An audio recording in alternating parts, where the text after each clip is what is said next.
Hello everyone, my name is Mohammed, analyst of Golden Brokers Limited, and today we'll make a review of one of the giant in payment industry, the Mastercard Incorporated. We'll also explore the attractiveness of the stock, the growth driver, and what it has in mind for the future. Before that, let's check out a brief history of Mastercard and how it has become one of the most well-known brands in the world today. Mastercard Incorporated is a global technology company in the payment industry that connects consumer, financial institutions, merchants, government, and businesses across the world, enabling them to use electronic form of payment. The product include consumer credit, consumer debit, prepaid, and commercial credit and debits. The company allows users to make payment by creating a range of payment solutions and services using its brand, which include Mastercard, Maestro, and Cirrus. Mastercard Incorporated was founded in November 1966 and headquartered in New Purchase, New York. It was originally known as Interbank from its inception to 1969, when it then changed to Mastercard until 79.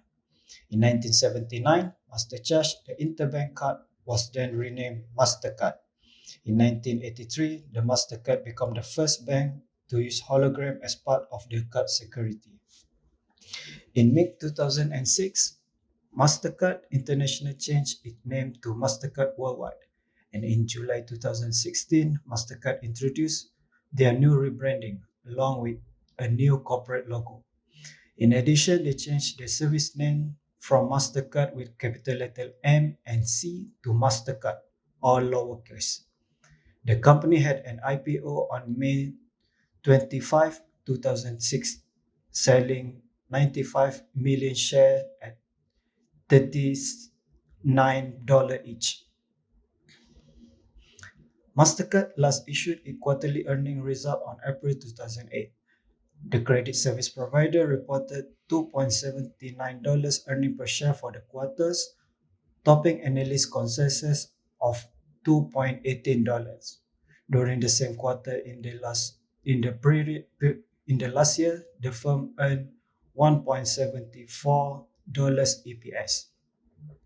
The company had revenue of $5.70 billion for the quarters compared to analyst estimate of $4.9 billion, with a net margin of 46%. The revenue for the quarter was up 24% compared to the same quarter last year, with a return on equity of 133%. The business also recently declared a quarterly dividend of 49 cents, which will be paid on August 9 to holders of record of its Class A common stock and Class B common stock. This represents a $1.69 annualized dividend with a yield of 0.56%.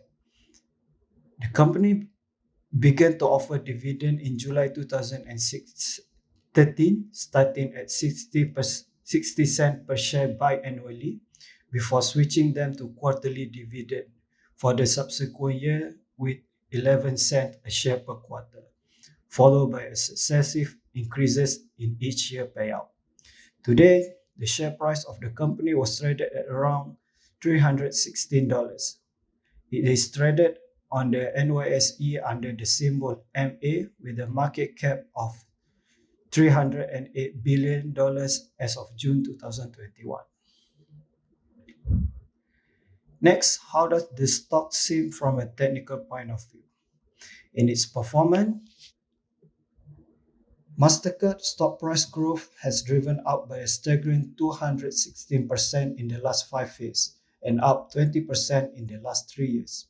The price, however, gradually declining, losing about 10% of the value in 2022. We believe the market has a potential to draw a deep buyer close to its near-term support. The stock lies in the lower of wide and falling trend in the short term, and this may normally pose a very good buying opportunity. Mastercard finds support from accumulated volume at $304, and this level may hold a buying opportunity, as an upward reaction may be expected when the support is being tested. Given the current short-term trend, the stock, however, is expected to fall slightly during the next 3 months and with a probability to hold a price between $287 and $370 at the end of the period. We are offering price forecast for the Mastercard to have a median target of $403 with a high estimate of $482 and the low estimate of $314. The median estimate represents a 78 difference from the last price of 316 now. Next, looking at the opportunity and challenges for the company, we at Golden Brokers are optimistic on the outlook. In its limitation, the business of Mastercard are fairly dependent on consumer spending and business activity. The record high consumer inflation, the Russia-Ukraine crisis, and aggressive interest rate by the Federal Reserve has amplified the likelihood of the economy sliding into recession or stagflation recession, leading to the stock market correction and to hurt consumer spending level. However, we at Golden Brokers definitely feel good about the Mastercard over the long term. It has built one of the largest payment rail in the world and it can prevail even during the period of high inflation because as purchases get more expensive, its transaction fees of those purchases rise in tandem.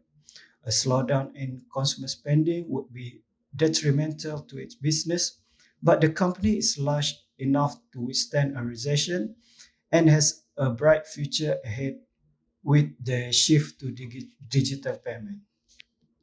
That's all from me for now until we meet again next time. Thank you.